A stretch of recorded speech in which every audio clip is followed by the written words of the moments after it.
What's a compliment you have gotten that you can never forget? 1. Most recently, my son's girlfriend and he arrived after a long trip. She's not from here, but we always make her feel at home. She sat down and said, "I feel most like myself when I'm here. It just meant so much to me for many reasons." 2. My dad told me, "I'm proud of you," 2 days before he passed. And the last thing he said to me. 3.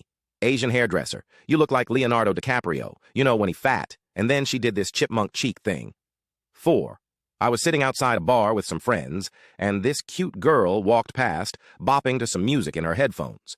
She walked back around later on, and one of my friends caught her attention and said, "Hi." She popped her headphones out and started chatting with us. I don't remember how, but we got onto the subject of attractiveness, and she turned to me and said, "He's extremely good looking." My friend commented that my nose was a bit crooked, and she replied, "I think it's charming." She then made some comments about how I must date models and stuff.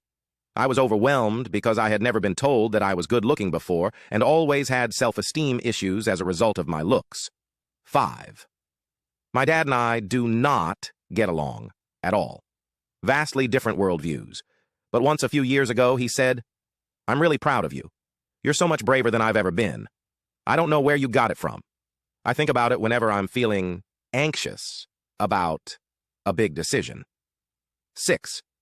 In a restaurant with a group of friends, after paying the bill, the owner goes, "You guys are the type of people this restaurant was meant for." 7 had a friend of mine once tell me she liked the way I eat chicken wings. I have literally zero clue what she meant, and I didn't bother to ask, but that will forever stick with me. 8 in middle school, a girl told me that my eyes were so beautiful that she wanted to rip them out.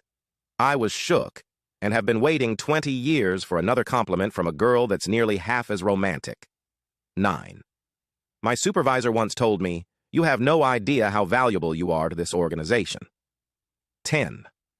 I was in college, walking between bars with a group of friends. My recently ex-girlfriend was in the group as well because we had all the same friends still. She was being kind of toxic post-breakup. We lived in adjacent houses, and she was bringing other dudes around very quickly and very in my face. So anyways, a group of a few girls walked by, and one kinda grabbed/slid her hand down my arm as she walked by and said, "You're hot as hell." So that felt nice for her to do that right in front of my ex.